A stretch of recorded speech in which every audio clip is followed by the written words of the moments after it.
Hi, this is Leanne Alexander. I want to talk with you a bit in this video about what to expect in the class. In a separate video, I talk about literature and world literature, the thesis for this course, and everything about the vision that I have, and faith and spirituality. That's all covered separately.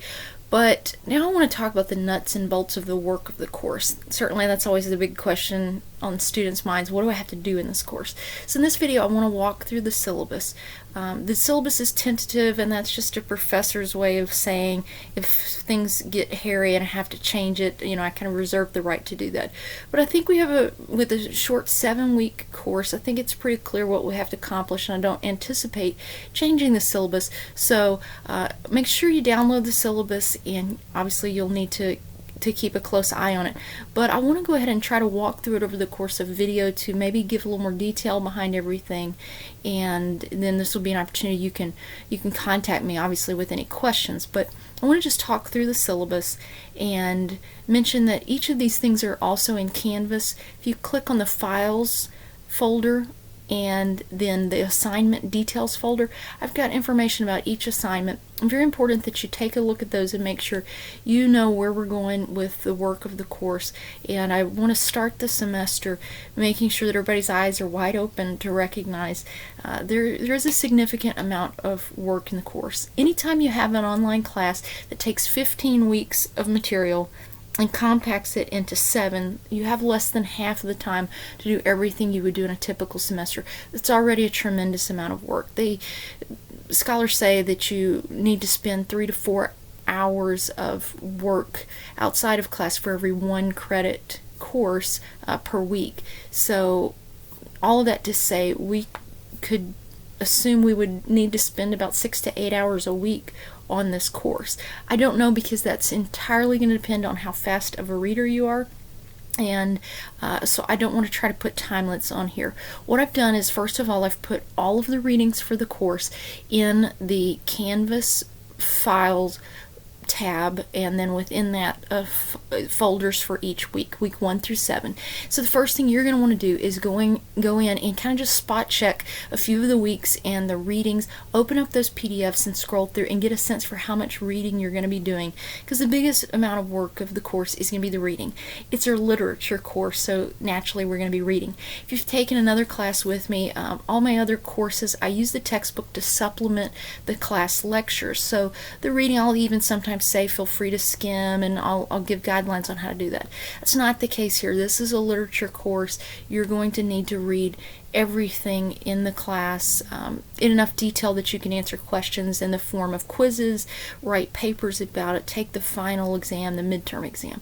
So your reading will be very crucial, and I want to say that before we get into anything else, you need to be prepared to do the readings each week, and because there's only a 7-week window, every week the pressure to get that reading done is immense. So I do want to make sure you're clear on that before we start the course. Your commitment to reading is essential, and it's really a showstopper if that's going to be an issue. If you know you have a major gap in your summer where you won't be able to read for a week or 2 at a time, we need to talk about that before the semester ever begins and see if it's feasible for you to stay in the course, because this is a major reading commitment. So first thing I want to do is say, please, before you start the course, go ahead and take a look at several of the weeks, open up the individual PDFs, and make sure that you are comfortable committing to this reading load, because it is significant. The course packet, and I should have explained that earlier, rather than having you order a textbook, I've followed copyright laws and pulled the readings that we're going to do, scanned them, and made them available to you, so you'll know in each week exactly what you have to read, and all that's available is either PDFs or Word documents organized into those folders. So the good news is no textbook, but again, that doesn't mean we're not doing a lot of reading. We're doing a ton of reading. Make sure you're comfortable with that reading load.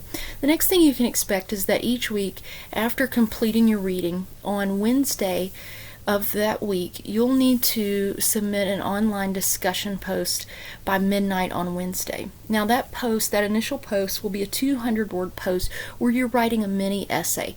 I give 2 to 4 bullet pointed questions, and you can pick any one of those questions. If you want to do a combination of them, that's fine, but you'll pick a question and then you'll write a 200-word essay, you might as well say, and post that by midnight on Wednesday.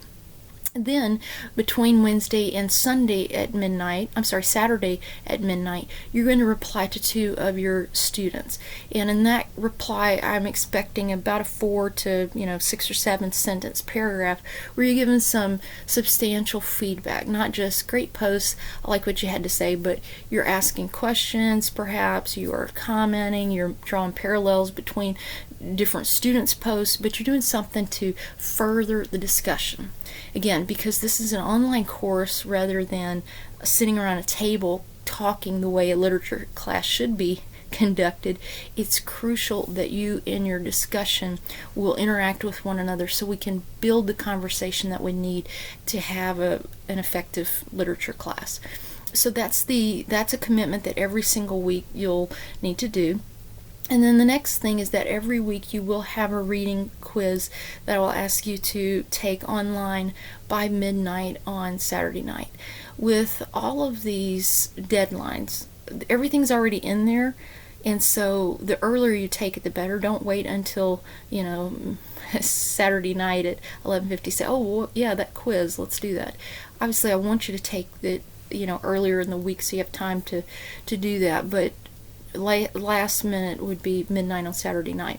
So that quiz will be a 5-minute timed quiz that you take online, and it's just to check your comprehension from the reading. Almost all of the questions are pulled directly from the plot of whatever story we're reading that week. In a few instances, it will be general terminology about the material, but it will be something that's covered in the reading, and maybe some introductory materials that introduce whatever poem, play, or story that we are reading that week.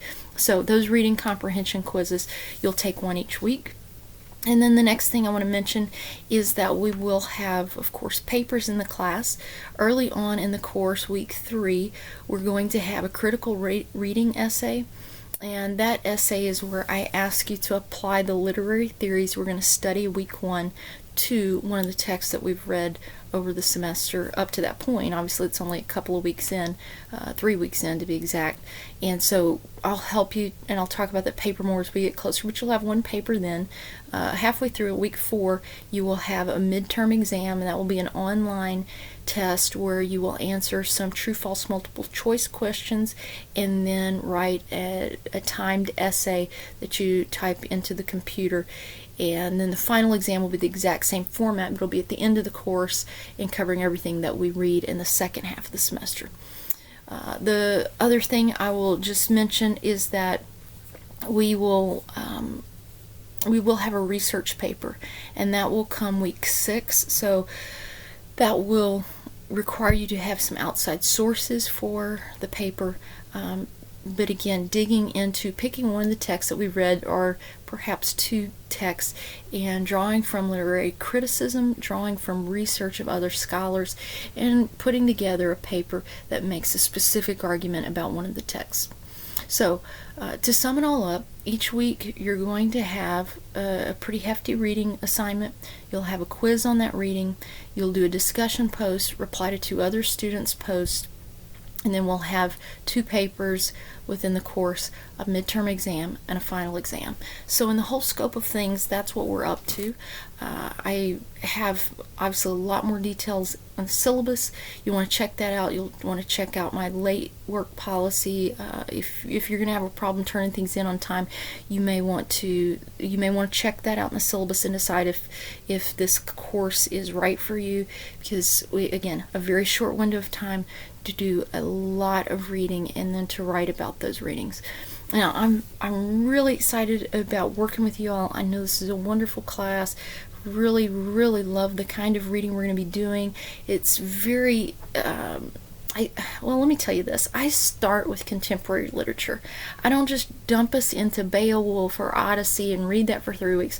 We actually are going to start with contemporary fiction written right now, in the last 20 years, study that, have great discussion, and we'll just slowly ease our way back into time and see how one piece builds on another. We're going to have a lot of fun. The readings, the discussions are always really engaging. It's good kind of reading that you're not going to fall asleep in, but you do have to get that done. So take a look at the work, maybe do a sample reading this weekend, get the feel for how much of a time commitment it will be for you, and let me know if you have any questions, and then let's jump right in. Your first reading, again, a lot of fun in that very first week's reading. Take a look at that and let me know if you have any questions. Once we jump in, we have a very busy semester ahead of us, but I'm happy and excited to work with you in that journey. So look forward to it. Let me know if I can help you in any way.